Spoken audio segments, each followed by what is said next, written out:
mayroon po akong final and deadline of schedule para harapin ko po ang kasong isinampa ng CIDG or the Criminal Investigation and Detection Group ng Philippine National Police.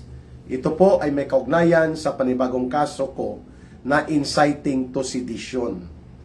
So pang ilan na ito, no, may pending case kami sa DOJ na isinampa ni Risa Hontivirus laban sa akin, laban kay Atty. Topacio at kina Banat Bay.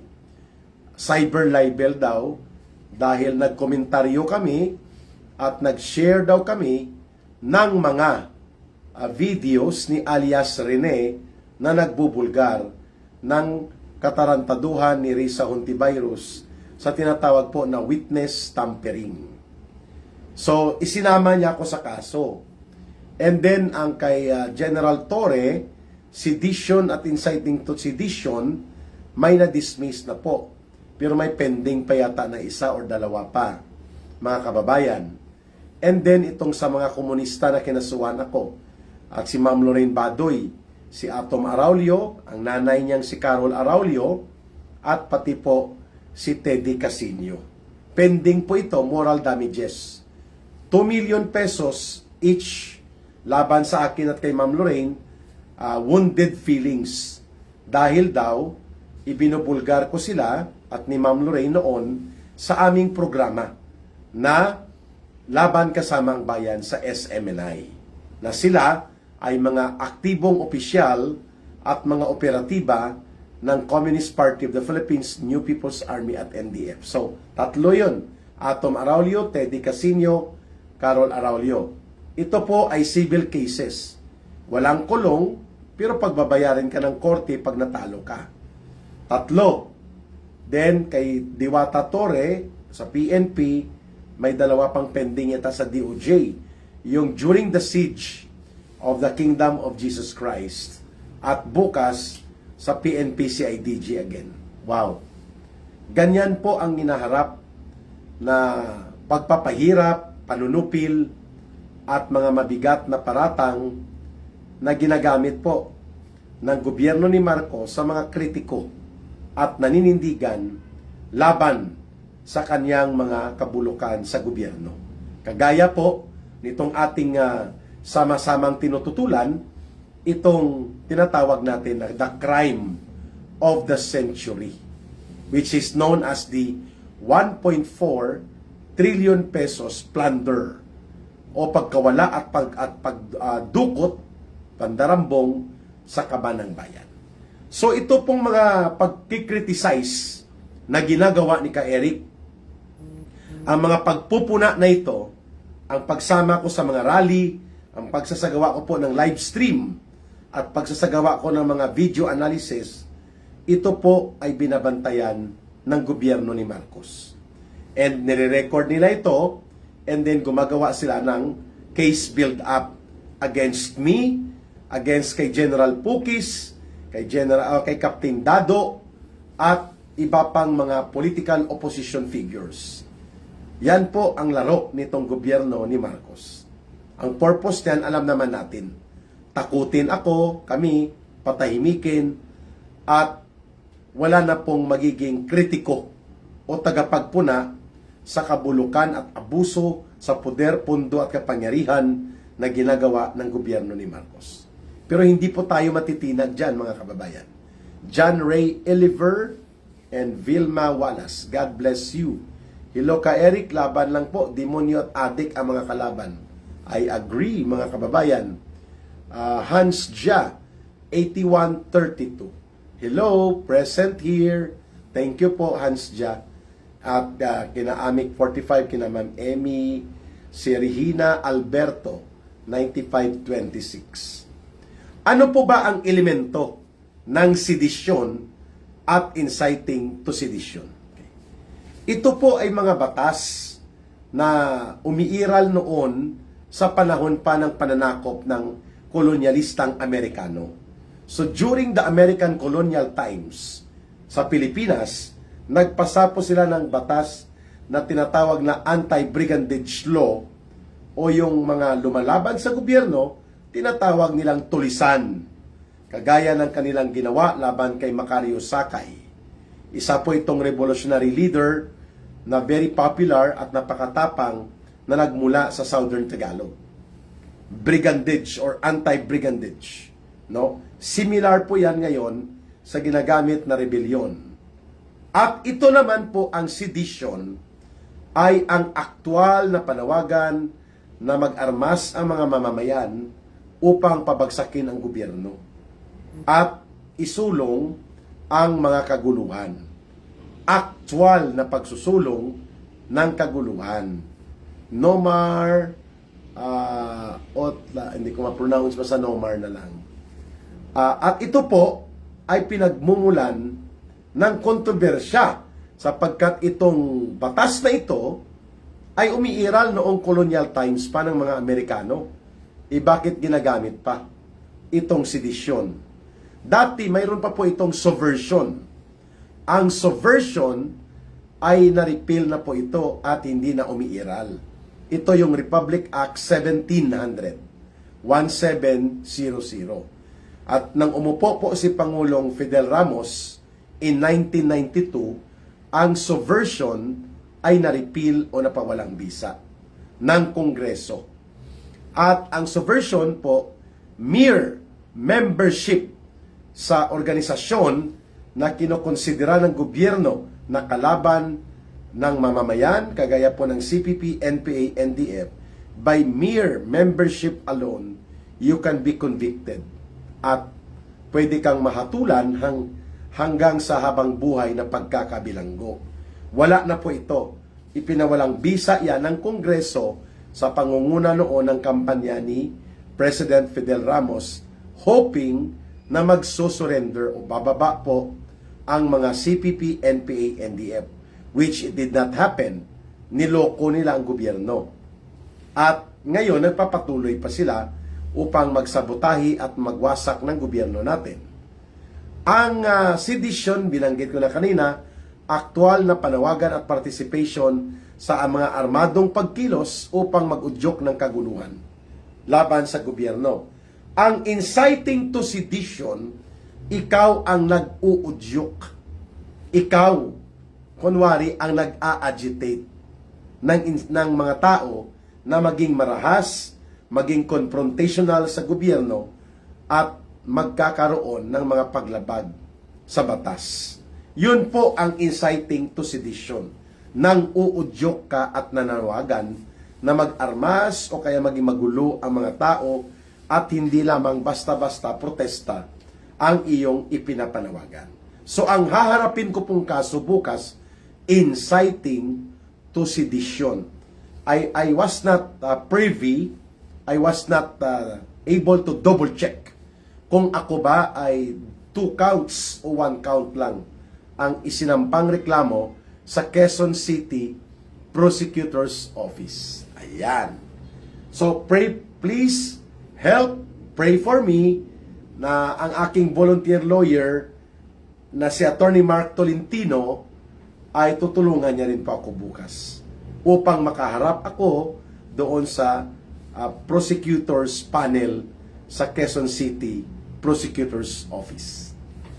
Puntahan natin itong balita. Ano ba talaga itong issue tungkol dito kay Senator Bato de la Rosa? No? Para mahimay-himay natin in simple terms, ano bang problema? Okay. Bakit nagtatago si Senator Bato de la Rosa? Ano ang kaugnayan nito sa posibleng mangyari sa kanya at kahalintulad ba ito sa nangyari kay Pangulong Rodrigo Duterte? Okay? Sige, klaruhin natin. Ang ICC bilang international body ay walang aktwal na jurisdiksyon o otoridad sa ating bansa. No? Brother John Lopez, nandyan din. Good morning at kamusta kayo dyan sa Canada? Subalit, ito pong ICC magsimula noong March 2019, 1 year na po yon matapos na nag-withdraw ang ating gobyerno. Thank you, Nomar. God bless you. And Nor Elias and Chan Tagudtud. Matapos na nag-withdraw ang ating mga otoridad sa gobyerno sa pangunguna ni Pangulong Rodrigo Duterte noong March 2018, a year after, ang ICC ay bogus na. Dahil nag-validate na at ito ay inaffirm ng Korte Suprema na tama ang pag-withdraw na yon ay nasa proseso. Yun. So therefore, if we are no longer a member of the ICC and we do not have any remaining treaty obligation upang sundin at kilalanin ng ICC, ano ang ICC pagdating sa sovereign authority, sa gobyerno at katayuan ng Pilipinas bilang isang malayang bansa? Ang sagot, bogus. Wala pong anumang political, international identity ang ICC, lalo na wala po silang karapatan na mangialam sa Pilipinas. Kaya po, mali talaga sa pinakamali ang ginawang pagpapadukot ni Marcos at nila Romualdez kay Pangulong Duterte, hindi lamang dahil may edad na siya. Beyond the discussion of the age and physical aspects affecting the former president, ang pinakabuod o esensya ng bakit ang ICC ay bogus, sapagkat ang pinag-uusapan natin dito ay authority and jurisdiction. Since March 2019, wala na pong authority at jurisdiction ang ICC sa Pilipinas. Wala na rin po tayong obligasyon sa kanila. Subalit, dahil gustong gamitin sila ni Marcos ng CPP, NPA, NDF at ng mga hilaw na komunista at mga oportunistang Dilawan at Pinklawan, kagaya ng ginagawa nila Dilima, nila Hontiveros, nila Trillanes, gusto nilang sakyan ang ICC upang ito ang maging instrumento na magagamit nila para iharas, pilipitin at lupigin ang Duterte political camp, kahit pa nabugos na ang ICC. Walang problema po tayo sana kung si Pangulong Duterte ay hindi na hawakan ng ICC upang siya ay magkaroon ng direct physical custody and detention on the former president. Kaya hindi makakalabas si Pangulong Duterte basta-basta. Dahil ang pagpapadukot at pagpapatapon at pagpapakulong na ginawa ni Bongbong Marcos Jr. laban kay Pangulong Duterte ay isang malinaw na mataas na kataksilan ng isang gobyerno na dapat nangangalaga sa kanyang mamamayan.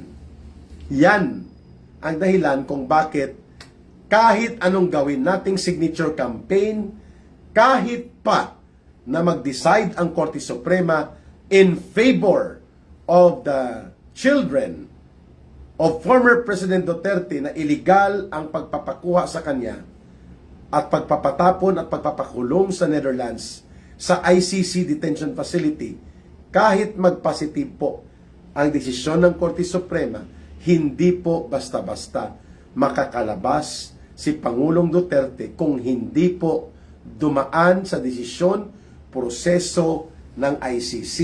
At alam po natin, pinopolitika din ng ICC si Pangulong Duterte. Dahil binabangga dati ni Pangulong Duterte itong ICC na pakialamero at feeling po nito ay otoridad sa buong mundo. Kaya, binabangga yan ni Pangulong Duterte. Ngayon, nagtatanong kayo, so kahit pala i-grant ng Supreme Court ang petisyon kay Pangulong Duterte na pwede na siya po ipabalik sa Pilipinas, that will still depend on the ICC kung ipapalabas nila si Pangulong Duterte o hindi. Gets po natin? Yan ang iniiwasan ni Senator Bato de la Rosa na mangyayari sa kanya. Na kapag siya ay nahawakan at naipakustodi sa detention facility o kulungan ng ICC doon po sa Netherlands, si Senator Bato de la Rosa, kahit senador pa siya ng Pilipinas, kahit sabihin pa ng gobyerno ni Marcos at ng Kongreso na pauwiin na si Pangulong Duterte, wag ikulong si de la Rosa, still, if there is actual physical custody against Senator Bato de la Rosa, ang mangyayari sa kanya kapareho din po sa nangyari kay Pangulong Rodrigo Duterte. Ayan. So, klaro na tayo ha, mga kababayan.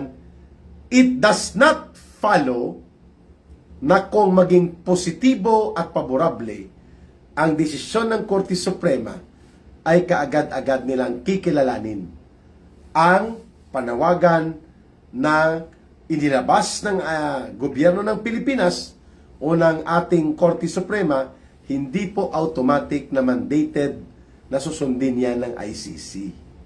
And that is the reason why I am always repeating it.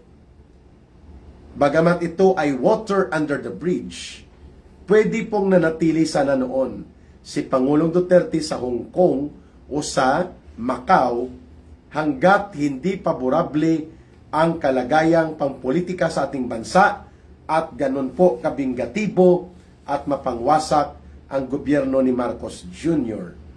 To the point na gagamitin po nila ang mga grupong kriminal at mga terorista kagaya ng CPP, NPA, NDF at ng mga barkada nila upang atakihin si Pangulong Duterte.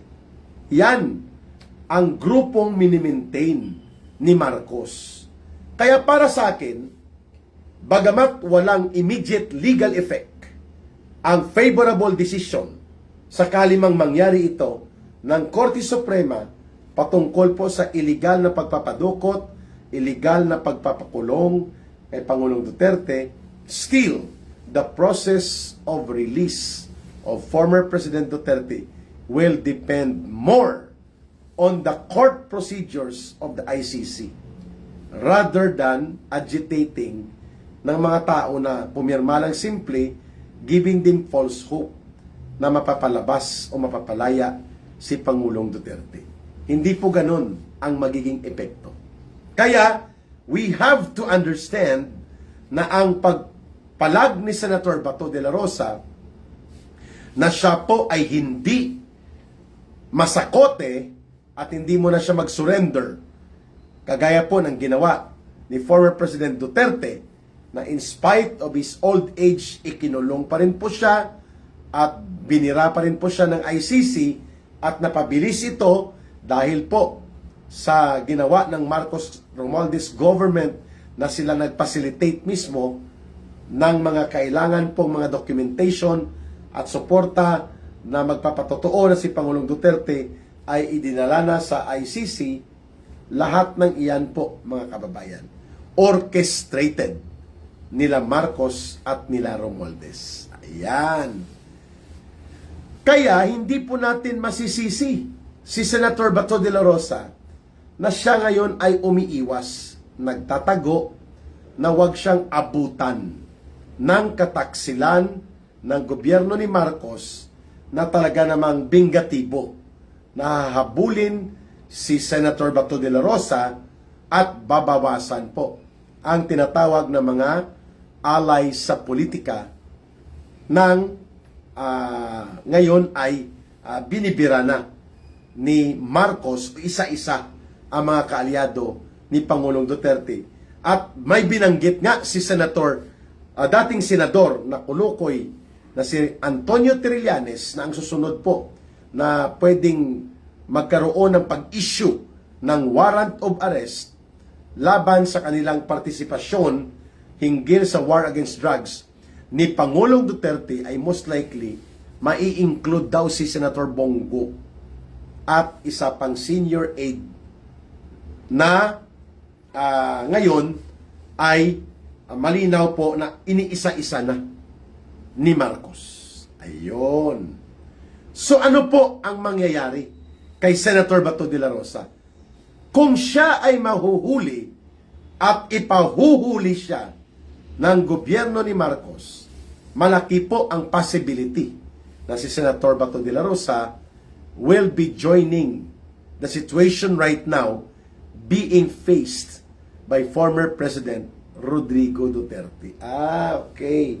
Kaya siya umiiwas. At may punto po si Senator Robin Padilla ng kanyang binanggit. Kamakailan lang, I think 2 araw pa lang nakakalipas, na mayroon pong karapatan si Pangulong Rodrigo Duterte, si Senator Bato de la Rosa, na hindi mag-surrender sa foreign power. That is correct.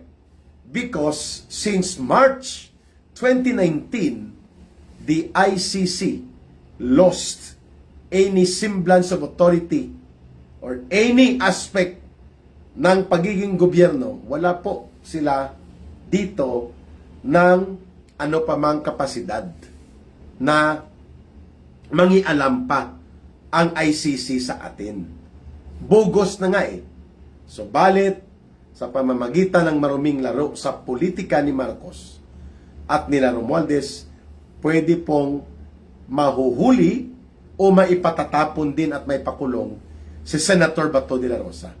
That's one senator minus dito sa grupo ng nakalinya kay Pangulong Rodrigo Duterte at kay Vice President Sara Duterte. Ayun. So, klaro na tayo kung anong pinag-uusapan dito. Integrity and sovereignty. Klaro po tayo dito. Integrity and sovereignty. Yan po ang kailangan natin dito na igiit laban sa ICC. Sapagkat hindi po sila dapat kinikilala ng gobyerno. Subalit, hindi lamang sila kinikilala ng gobyerno ni Marcos, ginagamit pa po sila. So, kinukumpirma, at least may desisyon ang Korte Suprema. That is correct, no?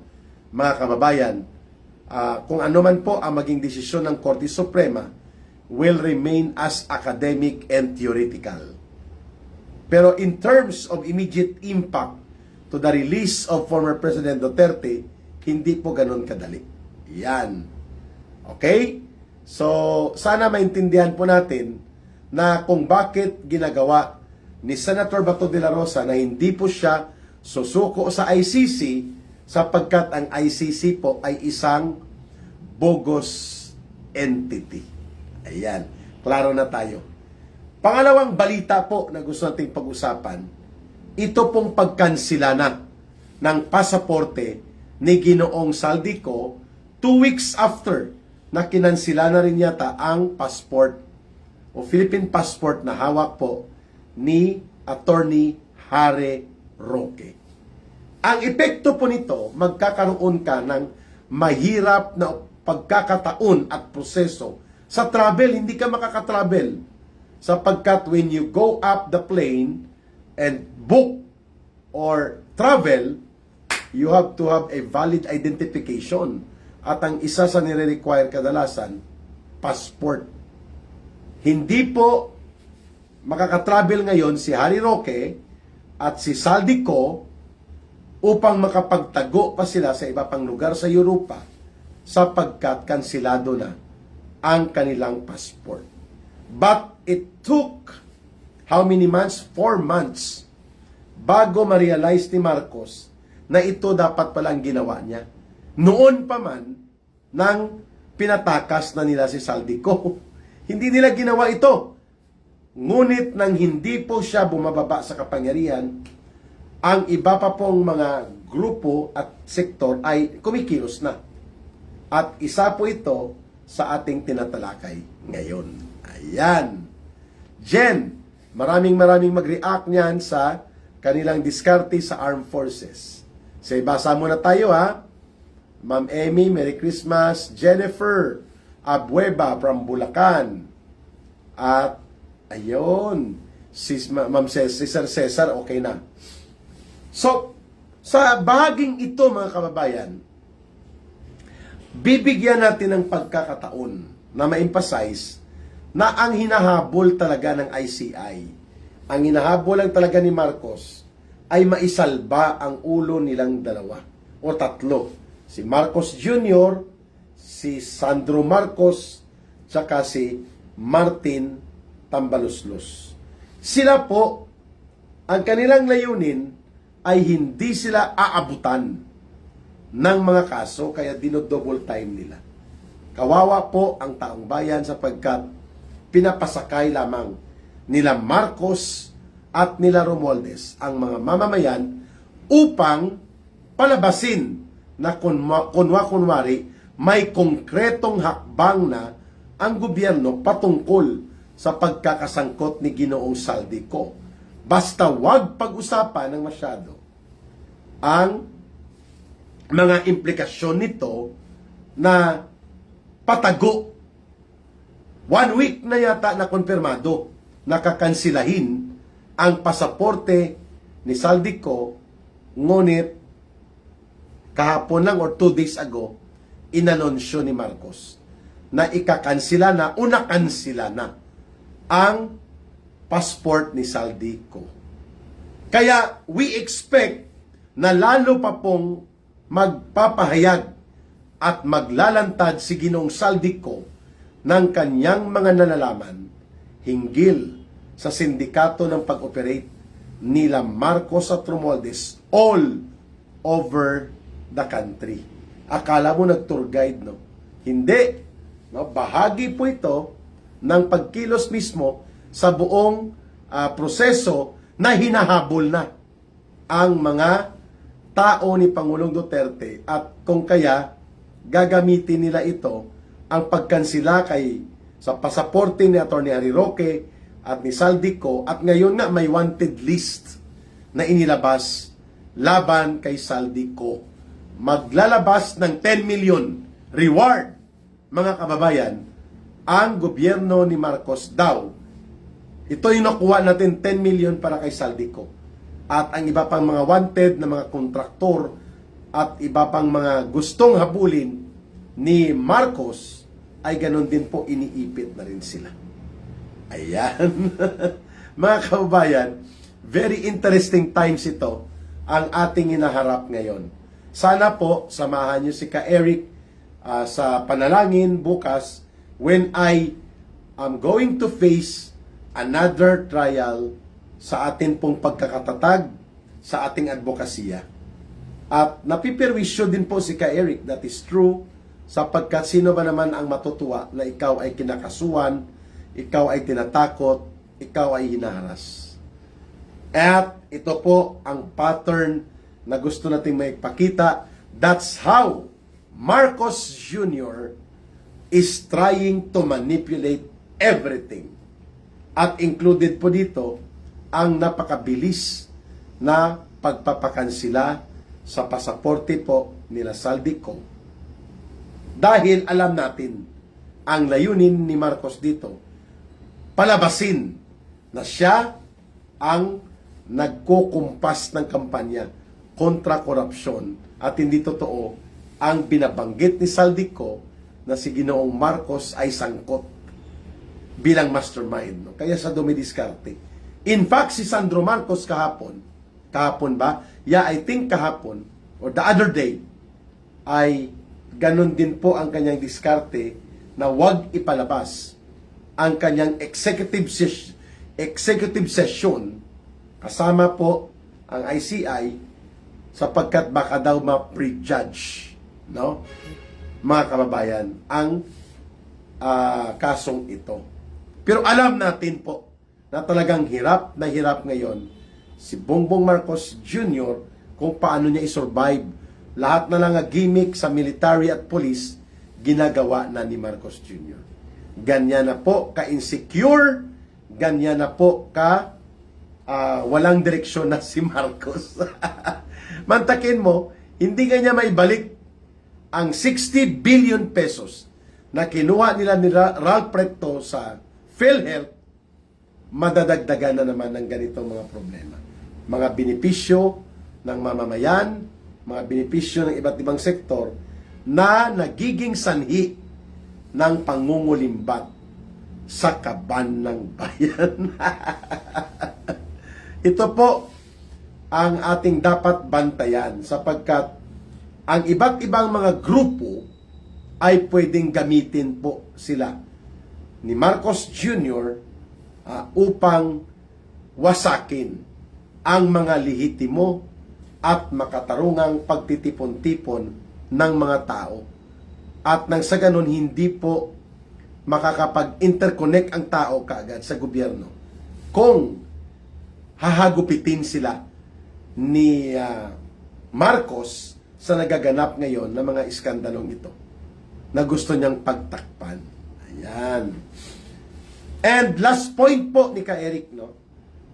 Pag nawala si Senator Bato de la Rosa at nawala pati po si Senator Bongo, that's -2. So that means mga 11 na lang po or wala pa 9 na lang ang matitira sa mga senador na naninindigan laban po sa ganitong uri ng mga pag-abuso at paglapastangan sa poder at pondo.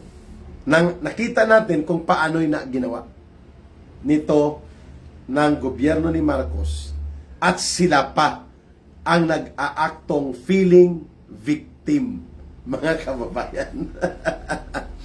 Mayroon din po yatang kaso na isinampa kay Kiko Barsaga, mga kababayan. I think Makati City prosecutor siya.